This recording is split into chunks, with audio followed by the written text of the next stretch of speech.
Buenas noches. Hoy vamos a lanzarles una pregunta que imagino que todos habrán hecho alguna vez. ¿Trabaja la policía con videntes? ¿Puede la videncia desenmascarar a un asesino? ¿Puede un vidente descubrir la verdad en un caso sin resolver? Esta noche queremos saber si es una línea de investigación lícita o no, si podemos acudir a ella cuando todas las demás vías de investigaciones policiales se han agotado. Queremos saber si hay prejuicios para acudir a ellos o realmente trabajan en común y de la mano de la policía. Para intentar averiguar todo esto hemos invitado a esta mesa a dos personajes de excepción, a dos protagonistas. Tengo a mi izquierda sentada al químico de la Policía Científica de Sevilla, don Antonio Luis Agüi. Buenas noches. Buenas noches. Y también a José Manuel García Bautista, experto en casos sin resolver y expedientes X. Yo creo que la pregunta inicial la podemos lanzar para ambos. ¿Son radicalmente opuestas ambas vías de investigación? Bueno, no son radicalmente opuestas. Yo le puedo decir que la policía no trabaja con videntes para la investigación. Simplemente no los utiliza. Ni siquiera piensa en ellos como una posibilidad. No. La policía tiene su metodología, la policía tiene su forma de investigar y es la que utiliza. José Manuel, ¿tan cierto como eso?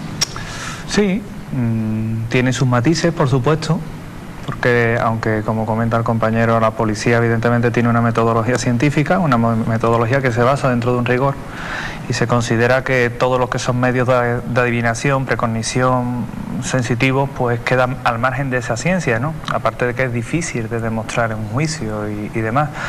Pero sí difiero en que la policía no se haya dejado aconsejar alguna vez por personas con determinadas pistas, que al fin y al cabo, aunque no ha sido oficialmente llamado por esa policía, sino que ha sido por familiares y demás, y han seguido luego indicios que han indicado. Hay casos en España, hay casos que nos constan y bueno, y se expondrán a lo largo del programa. Eso vamos a hacer, pero para entrar en materia yo creo que lo más razonable es que ustedes conozcan ambas versiones o ambas vías de investigación. Vamos a explicarles un poquito cómo puede trabajar un vidente.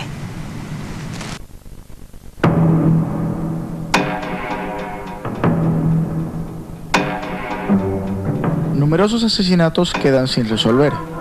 En todo el país se suceden cientos de casos que no encuentran culpable alguno. En otras ocasiones no se encuentran a las propias víctimas. La policía se enfrenta en muchas ocasiones a crímenes o desapariciones que apenas dejan pruebas, investigaciones costosas de llevar a buen puerto. Nos preguntamos ahora si la policía en los casos de difícil resolución ha podido llegar al extremo de dejarse llevar por los consejos de un vidente. Sí, hay posibilidades y hay además constancia. En el caso concreto de Anabel Segura, la revista Parapsicológica Más Allá pues paga a un equipo de videntes para que realice una investigación parapsicológica, y basándose en esos datos la policía sigue las pistas. Después no se llegan a ninguna conclusión, pero la policía lo utiliza precisamente. Y creo recordar que también en las niñas de Alcosar. Según este testimonio, en el caso de Anabel Segura se oyó la voz de los videntes. Pero ¿podría considerarse como una vía de investigación más las predicciones de un especialista en videncia? Hombre, yo te digo que cualquier profesional lo que no debe de hacer es cerrar ninguna puerta que le permita llegar a esclarecer un suceso. Si la evidencia es uno de los medios que puede llegar a una conclusión, el hecho de que no lo utilicen, pues me parece que no es ni ético ni lógico. Algo que va más allá de un simple juego de cartas, pero que en numerosos casos esconden grandes estafas.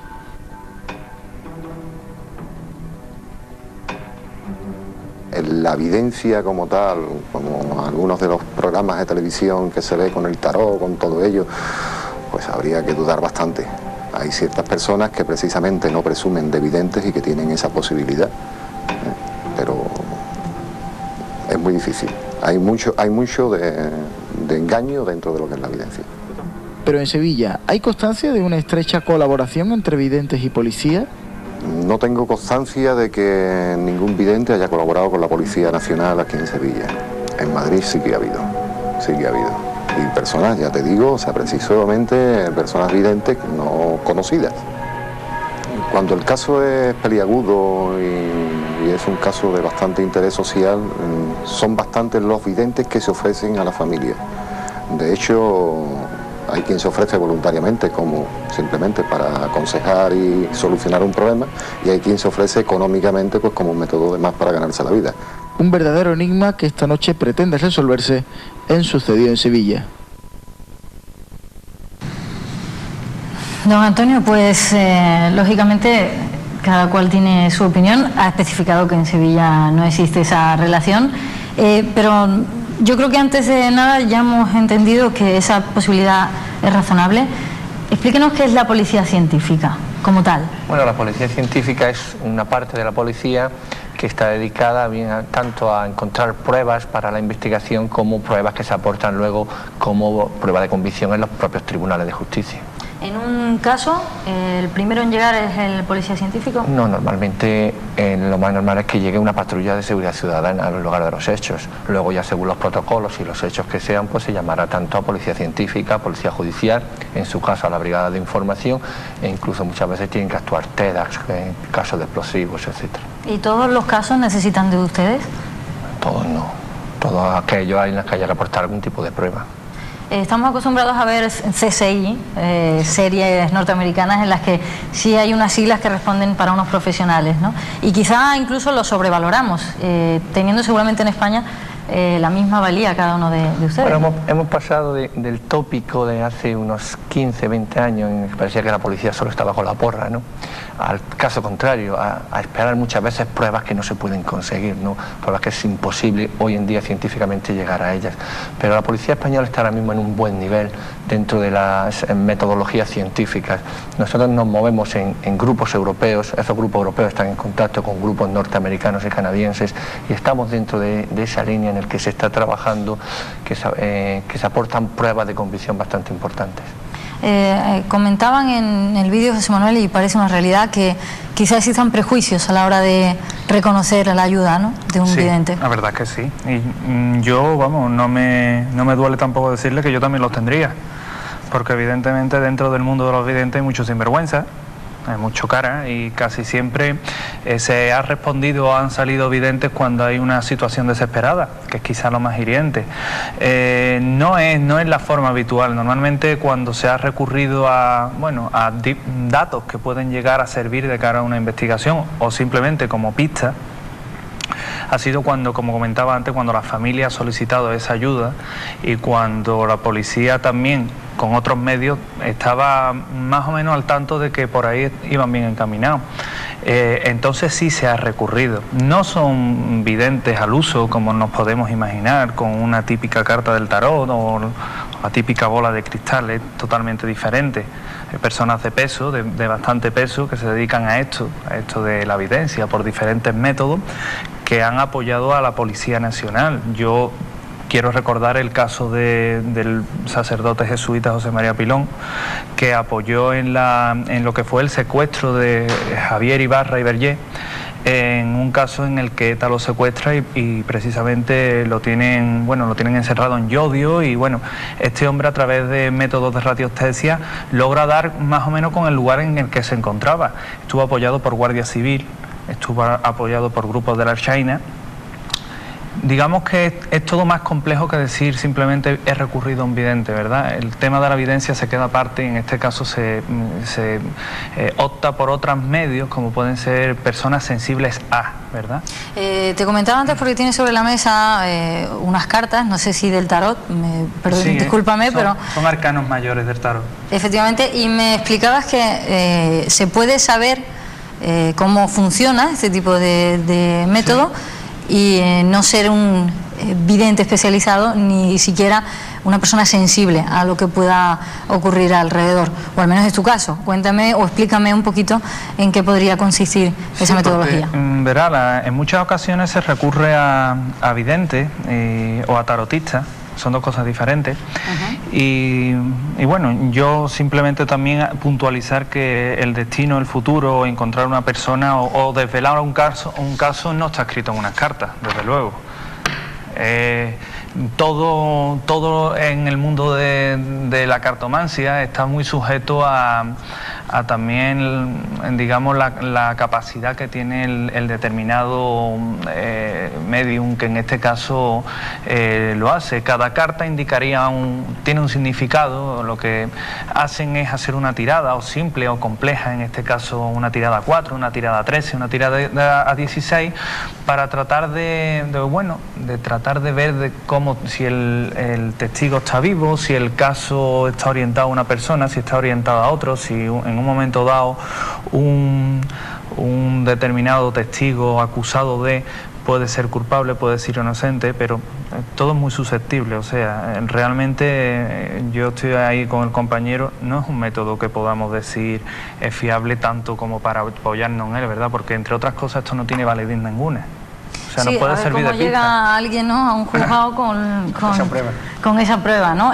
Si cambiamos el término, Antonio, y no hablamos de evidencia, pero sí de personas sensibles a una realidad que en ese momento sí que está siendo investigada, nos acercamos un poquito más a lo que pudiera suceder en casos concretos como el de Anabel Segura. Yo me imagino que todos mis compañeros que investigan, antes de descartar una prueba o de descartar una pista, van a comprobar si esa pista es fiable o no, porque hablábamos de un caso en el que se está colaborando con la policía, pero es que a lo mejor a esa persona, a ese vidente, se le están contando a la propia familia cosas que no le están contando a la propia policía. Si tiene información que la policía no maneja, o se entera de algo que no le ha llegado a la policía y que le interesa por algún medio comunicárselo. Entonces, por supuesto que antes de rechazar va a ver si la prueba es fiable o no es fiable, y si es fiable van a seguir la línea de investigación, si no es fiable van a rechazar. Luego eso se va a aportar con unas pruebas de convicción cuando se llegue a los juzgados, y entonces se habrá marginado a esa persona evidente. Pero es que en el resumen, ese evidente al final no va a entrar en la línea de la policía. Sí le ha dado una información que puede ser válida, que puede ser fiable y que puede ser la que resuelva el caso, pero ¿de dónde ha venido? Es lo que tendríamos que venir. ¿Ha venido del azar? Porque repartir unas cartas al final es un azar. ¿Ha venido de algo sensorial o ha venido de una información que no está en manos de los investigadores? Eso es lo que habría que analizar. ¿Podría darse el caso de que la familia exija a la policía la utilización de esta información? Bueno, los familiares pueden invitar a la policía a que la tengan en cuenta, y seguro que la van a tener en cuenta, pero luego se van a seguir líneas fiables. Igualmente, esa invitación, entre comillas, en algún momento puede incluso ser o entorpecer la investigación general si se produce una insistencia de desesperación, entendemos, por parte de los propios familiares, ¿no? Sí, sí. En el caso de Anabel Segura en concreto, pues se recibieron, creo que fueron 600.000 llamadas indicando pistas. Evidentemente 600.000 llamadas, atenderlas es complicado. 600.000 videntes. Llegó un extremo, ¿no? como decía Antonio, que el vidente se convierte en un psicólogo, realmente un buen psicólogo, que es capaz de, por unos determinados indicios, sacar una información que la policía no tiene acceso a ello. Evidentemente eso es como una especie de información privilegiada, ¿verdad? Pero en el caso de Anabel Segura es curioso lo que hace el grado de desesperación, porque cuando envían la cinta donde supuestamente está recogida la voz de la chica, toda la familia al principio indica que no es la voz, que textualmente aquella no es la voz de su hija. Sin embargo, a medida que va avanzando el tiempo, pues es curioso como la familia ya en esa desesperación comienza a decir que bueno, que puede ser, que no puede ser. Hay un grupo de parapsicólogos, o como se le quiera llamar, que vienen de Estados Unidos, que es una sociedad que se llama SciTech, que paga la revista Más Allá por medio de José Antonio Campoy. ¿Su traducción, disculpa, José Manuel? Tecnología psíquica. O sea, cada uno tenía una especialidad, ni dejo de creer. Estas personas lo pagan de bolsillos privados, o sea, en este caso José Antonio Campoy, que por aquel entonces era director de MC Ediciones, que es Más Allá, y esta gente, a cargo de un ex general del ejército norteamericano, Albert Stubbs, se ponen a investigar todo aquello. Resultado, cero.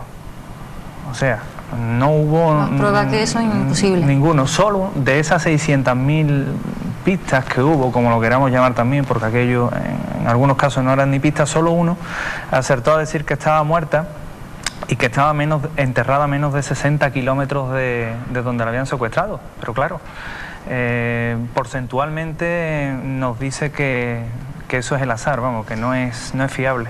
Antonio, precisamente a eso me iba a referir. Se producirán muchísimas llamadas, seguramente según la popularidad del caso en cuestión serán más o menos, pero ¿cómo hacéis o cómo podéis descartar las válidas de las no válidas, si es que existe esa posibilidad? Bueno, existe la posibilidad de investigándolas, preguntando, y la verdad es que los compañeros, no en el caso nuestro de científica, es el caso más de judicial, pero los compañeros nuestros que investigan están muy acostumbrados a interrogar a esas personas e intentar sacarle, si están mintiendo cognitivamente, si están mintiendo con intención, sacarle la mentira, ¿no? Y si no, pues la verdad es que se siguen muchas pistas que luego resultan falsas, ¿no? Porque hay que seguir algunas de esas llamadas a la fuerza, ¿no? ¿Qué es una prueba científica? ¿Cómo podemos describirle como definición coloquial a la gente? A mí me gusta la prueba científica, es aquella que se puede medir, que se puede tocar, que se puede ver, ¿no? Es aquella que cumple un protocolo creado desde el principio, aceptado por toda la comunidad científica y que luego se puede aportar en los tribunales de justicia. Nunca llega a ser un detalle o un indicio, algo capaz de demostrarse ante un juzgado. He seguido algunas declaraciones que hacían expertos en la materia y sí, en casos de desapariciones quizás sean las más recurrentes a la hora de utilizar a videntes, pero jamás, o al menos no he sido capaz de encontrarlo en casos de asesinatos. ¿Conocéis algún caso en particular en el que como asesino algún vidente haya dado una pista clave para encontrar a esta persona? Yo conozco uno, pero no es en España, y es complicado, y además más que nada fue el caso de, creo que fue de Peter Urcos en Estados Unidos, y aquello más que una cosa dado a vidente fue prácticamente algo deductivo, o sea, que tampoco podríamos decir que fuera... Yo no conozco ningún caso, o sea, sí es cierto que en alguna ocasión se ha consultado, pero los resultados han sido inválidos todos o ceros, vamos. Sería contraproducente además indicar, porque la pregunta yo creo que está en cabeza de todos, si hay una persona capaz de visualizar lo que sucedió o lo que sucederá, también podría ser capaz en ese momento de averiguar quién fue, ¿no? Al menos viene la pregunta o la realidad sería tal cual, ¿no? Aparentemente, con la simpleza de la pregunta, es así. Si eres capaz de averiguar dónde, ¿por qué no quién? Si realmente ves esa realidad que el resto no ve más que en su consecuencia. Quería que nos explicase, Antonio, si por supuesto, creo que tenemos unas imágenes para ello, cómo trabaja específicamente la policía científica. Bueno, la policía científica lo primero que llega es al lugar de los hechos y empieza a tomar muestras. Se dice que el lugar de los hechos habla, solamente tenemos que ser capaces de escucharlo, ¿no? Sí, hemos escuchado bastantes veces el muerto... Sí, bueno, el lugar de los hechos, hablamos del muerto, ¿no? Hay muchas cosas. Bueno, esa imagen que estamos viendo ahí es algo más grave que una simple investigación, ¿no? Es el tema de los estupefacientes de síntesis, ¿no? En el que cada vez son más las sustancias que están llegando, los tipos de pastillas que llegan, y además se puede observar ahí cómo tienen anagramas cada vez buscando a un público más joven, ¿no? Podemos ver anagramas de Disney, podemos ver anagramas de marcas de coches deportivos, etcétera, buscando clientes entre 15 y 16 años. Es imposible de enumerar a estas alturas qué número de estupefacientes, o al menos en tipología, existen. Bueno, en cuanto al número de sustancias, sí está perfectamente ahora mismo establecido. Lo que no sabemos es el número de colores, logos, anagramas y puntos de venta que hay. Una empresa, un marketing enorme. Tenemos un ejemplo muy claro, que es el nombre que se ha dado al éxtasis líquido, ¿no? Intentando buscar este mercado del éxtasis cuando químicamente no tiene que ver nada un compuesto con el otro, y su repercusión fisiológica es totalmente diferente, ¿no? ¿Cuál es el más analizado por vuestra parte? Bueno, ahora mismo lo que más nos llega es hachís, o sea, derivados del THC del cannabis, y cocaína. Seguimos analizando imágenes porque veíamos el equipo de trabajo o la maquinaria que... Si empezamos a ver equipos de trabajo en nuestro laboratorio, vemos que son laboratorios que llevan instrumental químico, ¿no? Eso es un cromatógrafo de gases con un detector FIT.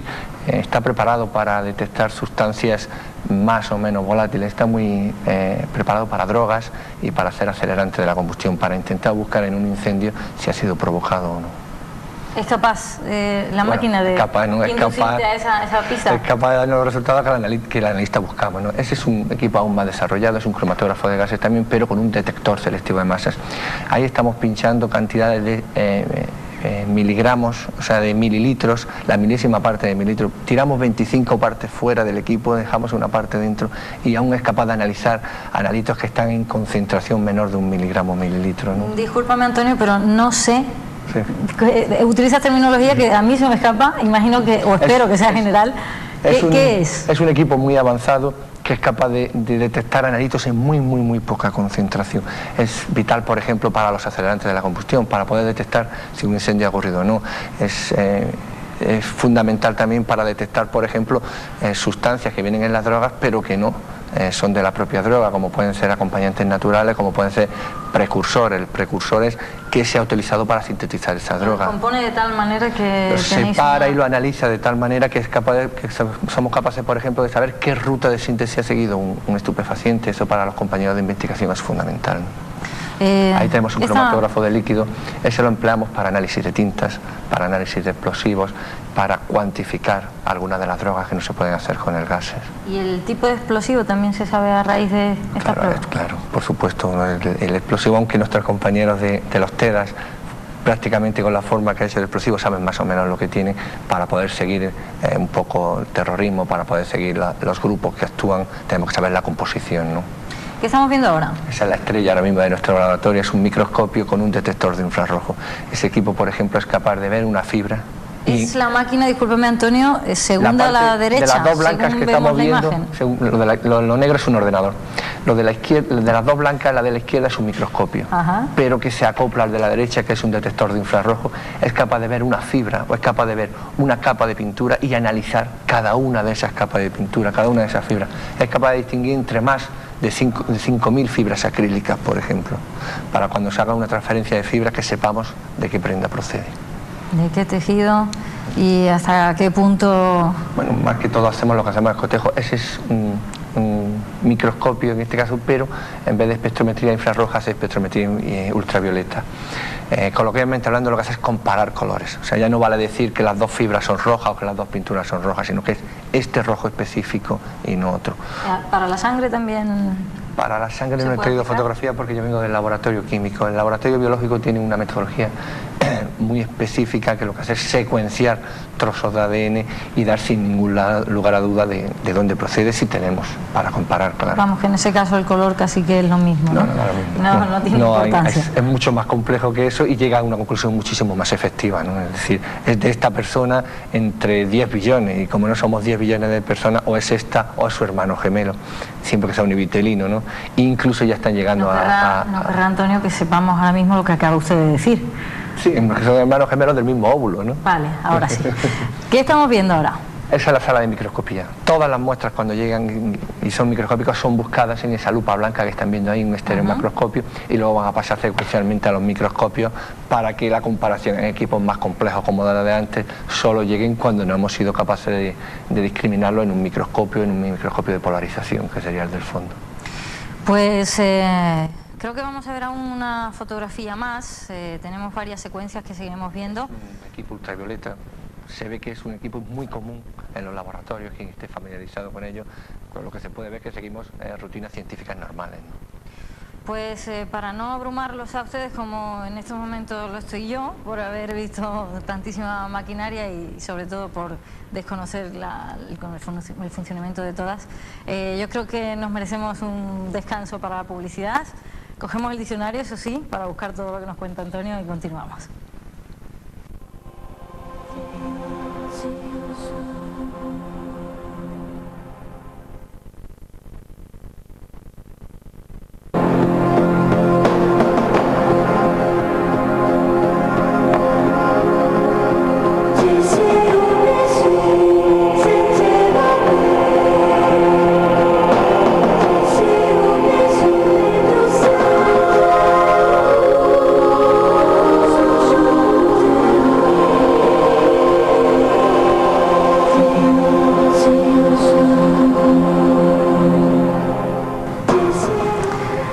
Hemos visitado el diccionario de la Real Academia de la Lengua y no me he quedado absolutamente con ninguna definición. José Manuel, quería consultarte porque no sé si la pregunta es general. Vemos maquinaria en series de televisión que en nada se parecen a primera vista a las que hemos visto actualmente. ¿Qué punto puede haber de ficción en todo esto? Hombre, yo creo que Antonio puede responder con más propiedad a esa pregunta, pero conociendo un poco equipos informáticos y equipos de análisis, a los que tengo también acceso, poco. Y sobre todo que no hay ninguna máquina que te lo haga todo, vamos. Que averigüe por ti, ¿no? Te has traído, Antonio, y permíteme que te pida que lo muestres, el equipo de trabajo. No sé si está completo o es una... Estos son unos pequeños ejemplos. Los equipos nuestros, cuando llegan al lugar de los hechos, para nosotros la fase más importante es lo que llamamos la inspección ocular, ¿no? Ver qué ha pasado allí, ¿no? Son las personas más preparadas, sin lugar a duda, dentro de toda la policía científica, son las que tienen el trabajo más importante, porque cualquier muestra que no llegue en buen estado en nuestro laboratorio es automáticamente rechazada, ¿no? Si nosotros, por ejemplo, por poner un ejemplo, resulta que toman fibras a una persona agredida, una mujer por ejemplo violada, y toman luego fibras al agresor y es la misma persona, se han podido traspasar esas fibras, pues esas fibras no valen para nosotros para nada. Una sola fibra o dos fibras pueden meter a una persona en prisión, entonces tenemos que estar seguros de lo que ha pasado. Entonces, para facilitar el trabajo, para facilitar el trabajo, lo puedes ir abriendo. Una vez que se abre un kit de esto de trabajo, aunque esté de instrucción lo puedes abrir. No, ni mucho menos. Vale. Ya no puede ser no se puede volver a cerrar, o sea, son de un solo uso. Cargué. Es un protocolo de toma de muestras y estamos viendo, por ejemplo, tubos de pendor para ver muestras visibles. Son el menor de los casos en el caso de fibras, pero bueno, una vez que este aquí vale para otro tipo de muestras. Tenemos esto sé qué es. Eso es un peine, esto ¿verdad? Sé qué es, mira. ¿Cómo utilizarlo? Me llevo la nota. La verdad es que adhesivar o tomar muestras del pelo es bastante complicado, entonces el peine facilita las cosas. Eso también me suena un pinzas, poco. El hecho de que se hacen pinzas de plástico un poco vastas porque son de usar y tirar. Esa es la parte más importante de todo el kit. Si me lo dejo un momentito, sí, claro. Lo vemos. Cuando vamos a tomar muestras macroscópicas es muy fácil. Se coge la muestra, se toma, se mete en el tubo y no hay nada más que hacer. Hay que acordonar su particular, etc. Pero cuando hay muestras que no se ven, es más complicado, ¿no? Si yo he tenido una agresión con esta ropa que llevo ahora mismo puesta con otra persona y quiero demostrar ese contacto, pues yo las fibras que me ha transferido esa persona no las veo, pero simplemente es de que funcione. Cuestión de abrir el adhesivo. Este adhesivo está abierto en este momento, no se ha abierto antes. Se toman la muestra y todo lo que queda ahí va a quedar en el adhesivo, perfectamente se cierra y en ese momento se rotula. Cualquier muestra que no esté entre los dos, entre el adhesivo y el acetato, va a ser totalmente rechazada. Con lo cual la muestra que tengamos aquí sabemos perfectamente que viene de este lugar, ¿no? Sirve para fibras, sirve para pinturas, para pequeños vidrios, etc. Eso es un cúter para facilitar el trabajo, el raspado, y esos son adhesivos un poco más grandes. Igualmente. Y en esa cajita... Aquí tenemos un kit un poquito más curioso, es un kit de residuo de disparo. Por supuesto lleva una hoja de explicación de muestras y de toma de datos. Aunque nuestros equipos saben utilizarla perfectamente, puede caer en manos de un equipo de policial menos preparado y pueden leerse las instrucciones. Unos guantes, es fundamental que siempre se tomen guantes para evitar la contaminación. Y 2 kits de toma de residuo de disparo. Estos cacharritos que estamos viendo no son más que portamuestras de microscopía electrónica con una pequeña pegatina de grafito. Grafito es un carbón conductor que solo se abren en el momento que se abran, ya no se pueden volver a cerrar, a utilizar, se abren a la hora de tomar la muestra. Se le quitaría un adhesivo que lleva encima y en ese momento se toma muestra de la zona donde puede haber residuos de un disparo.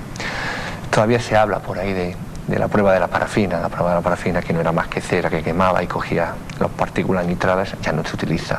Estamos utilizando una técnica, luego lo podemos ver en las imágenes, que es específica del residuo de disparo. Es decir, cuando nosotros decimos que hay un residuo de un disparo en una mano es porque había un residuo de disparo, o esa persona ha disparado o ha estado en el entorno del disparo. Creo que tenemos imágenes del impacto que puede producir.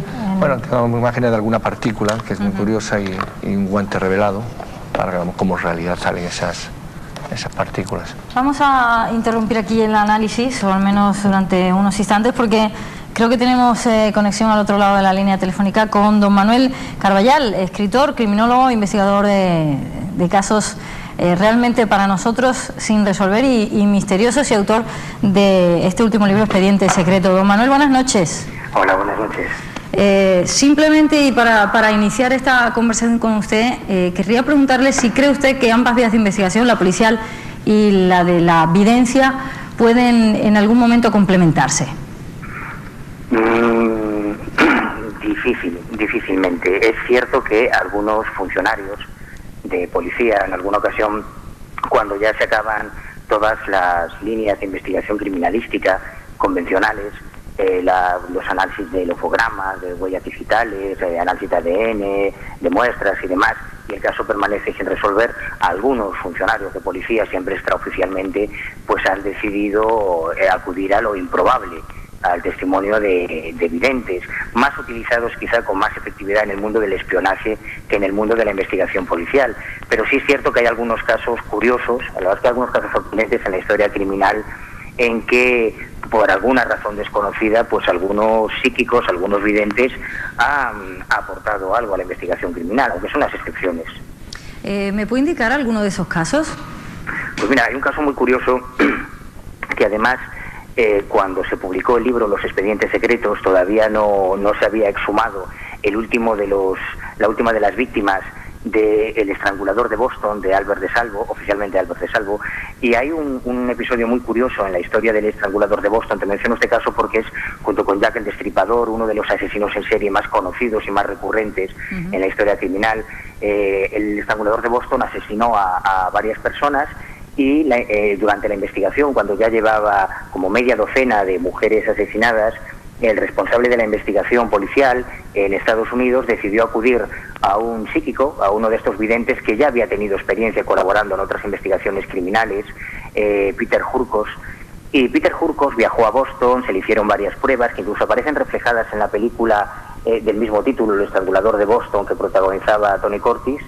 Y realmente el hombre pasó las pruebas, los filtros que le hizo el funcionario de policía, que en aquel momento carecía de pistas para la investigación oficial, y en un momento determinado Peter Hurkos apuntó a un posible culpable.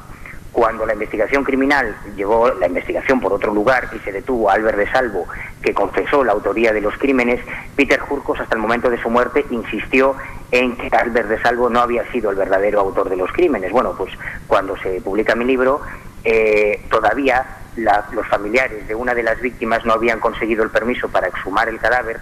Lo bueno de la investigación criminalística actual es que ahora en criminalística se están utilizando herramientas que no eran accesibles por los policías de hace 15, 20, 30 años, es lo que permite reabrir casos antiguos, y al exhumar el cadáver de una de las víctimas del estrangulador de Boston y comparar el ADN del esperma recogido en esa víctima con el ADN de Albert de Salvo, se demostró que al menos esa víctima no podía haber sido asesinada por Albert de Salvo, lo que volvió a reabrir la polémica de que quizá Peter Hurkos hubiese acertado en su apreciación.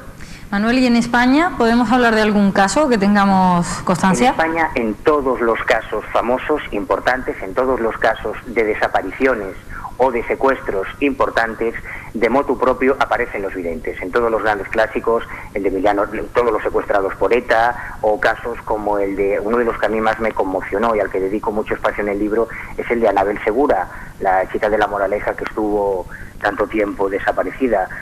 Ahí son los videntes los que normalmente se ponen en contacto con la familia para intentar, en algunas ocasiones de buena fe y en otras solo por un afán lucrativo, aportar pistas a la investigación que ellos creen percibir por métodos sobrenaturales, ¿no? El responsable de la investigación de Anabel Segura, además yo tengo una buena relación con él y le debo un gran favor, pues entrevistó a casi 1000 videntes, que se dice pronto, 1000 videntes que aseguraban conocer el paradero de Anabel Segura.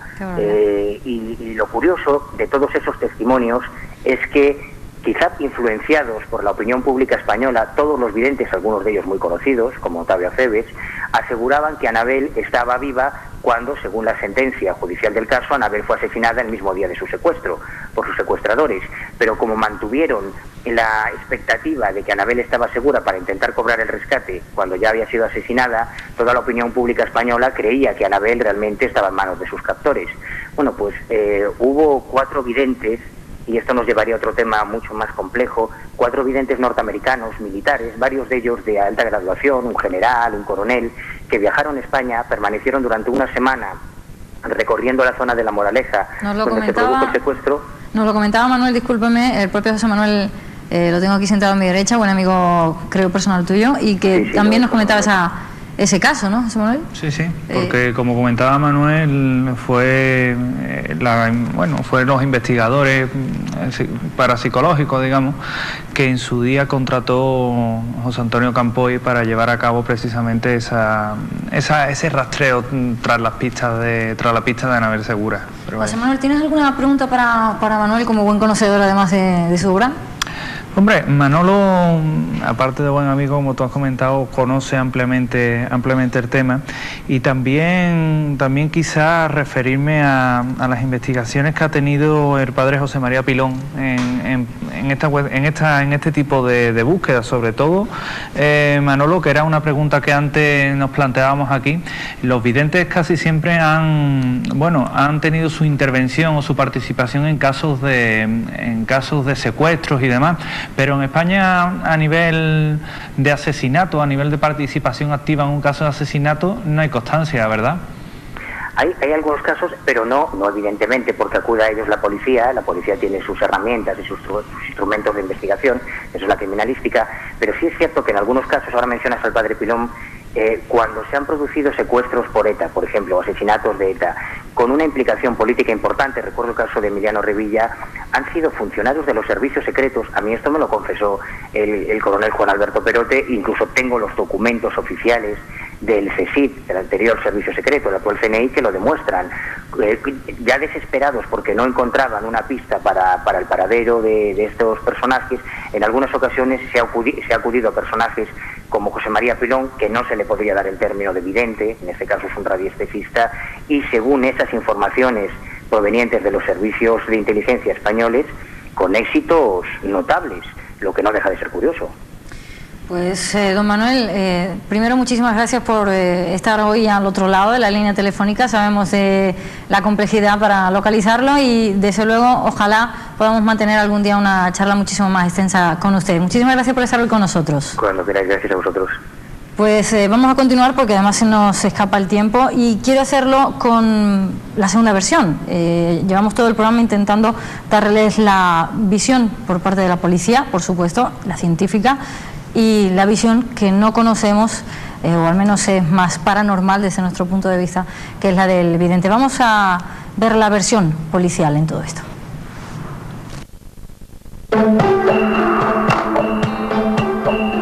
En España se dan numerosos casos de crímenes o desapariciones sin resolver. De sobra son conocidos el triple crimen de las niñas de Alcácer o el de Anabel Segura. En los últimos años, en Andalucía ha marcado el centro de la polémica el de Rocío Baninkov y el de Sonia Caravantes. Dos casos muy similares y con el mismo y triste final. Pero queda la duda abierta de un tercer caso, el de María Teresa Fernández Martín, desaparecida el 18 de agosto del año 2000 en la localidad granadina de Motril.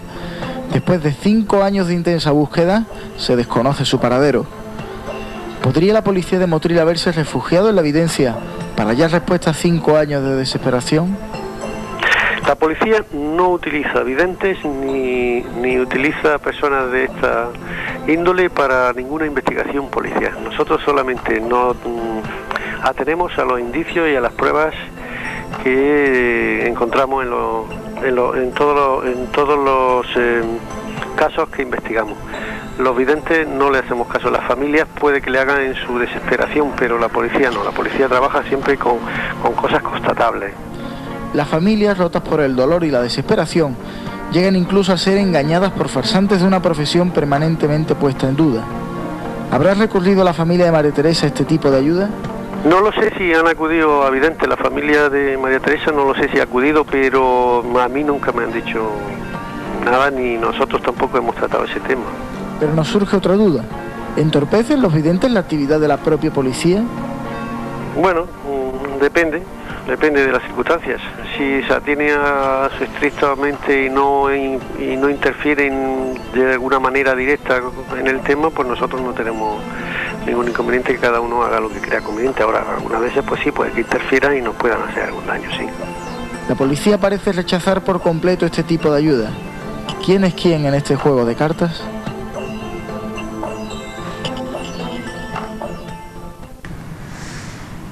Si seguimos analizando las cuestiones que están sobre esta mesa y retomando los detalles tan exhaustivos, tan científicos, valga la redundancia, que antes comentábamos, incluso en imágenes, La pregunta que me surge es, ¿cree la familia más en una prueba científica, en una huella, en un resto, o puede llegar a creer más en una visión? La familia cree en la resolución del caso. La familia cree además que la resolución del caso sea favorable, no quiero decir, si tiene una persona desaparecida, que esa persona esté viva. Cualquier cosa que le dé refugio, me imagino que la va a creer.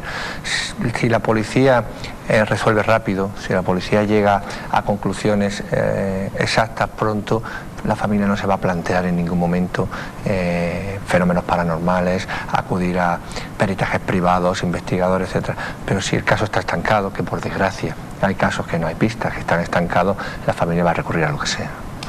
¿Pueden llegar a ser versiones distintas, las que ofrezca la policía, de las que ofrezca un vidente, y no contéis con el apoyo incluso de los propios familiares? Por supuesto, y esos son los que van a asaltar a la opinión pública.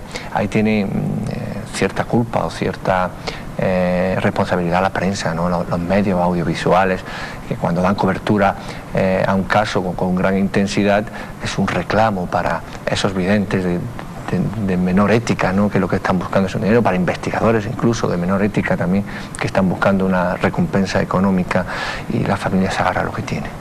En el caso concreto de Rocío Banincos, por ejemplo, por lo dilatado del tiempo, se acudió a ellos, ¿no? Sí.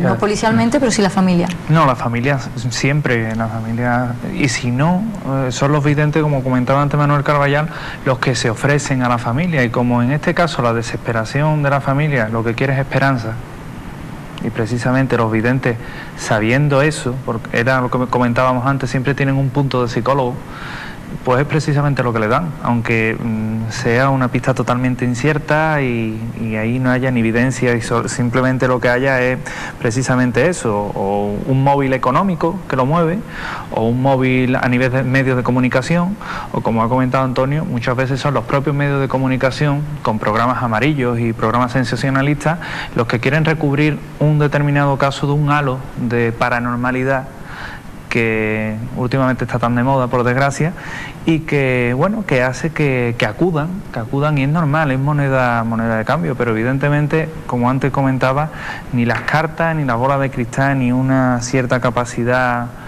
para, en estado de trance, ver algo, te van a garantizar que esa visión sea real, y mucho menos que se pueda resolver un caso. Estamos enfrentando continuamente realidad, y no sé si ficción o llamarlo ficción, pero sí una falta de pruebas. Veíamos hace unos instantes huellas o tejidos. Yo quiero que, si podemos, los volvamos a ver para que nos los analices desde un punto de vista no científico, sino mostrando cómo de realidad o cómo de real puede ser una prueba de estas características. Bueno, vamos a retener un poquito esa imagen. Antes de decir que la reina de la policía científica ahora mismo sigue siendo la huella dactilar, ¿no?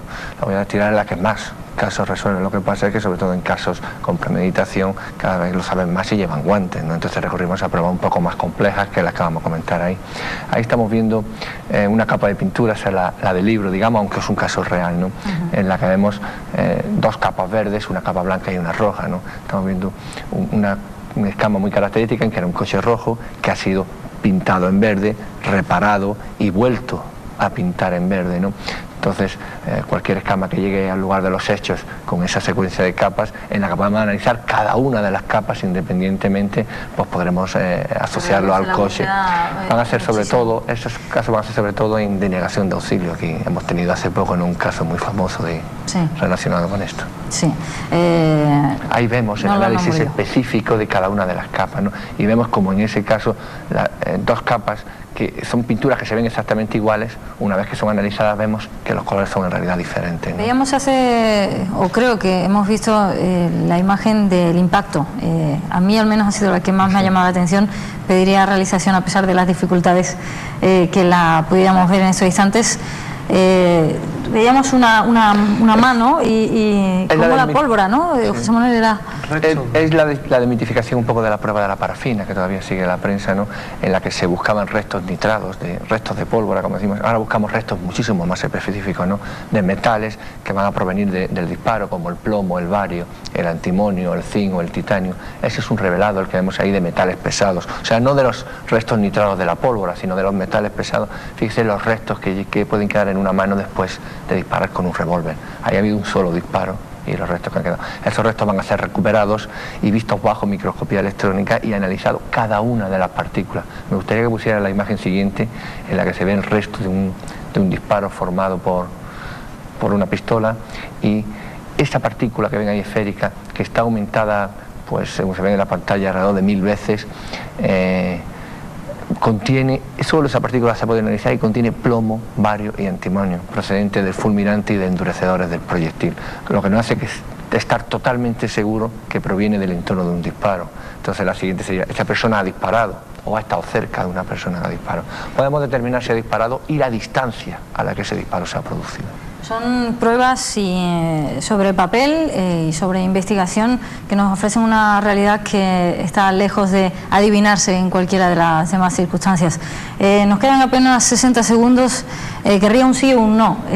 ¿Lo ideal sería compatibilizar ambas vías? No. ¿Antonio? No. Pues no seremos nosotros los que pensemos que sumar en cualquier investigación, en cualquier caso sin resolver, va a ser más positivo que negativo. Desde luego son vías muy diferentes, están basadas en pilares completamente opuestos y muchas veces pues no llevan ni siquiera a conclusiones parecidas. Don Antonio, muchísimas gracias por estar hoy con nosotros. Gracias a ustedes.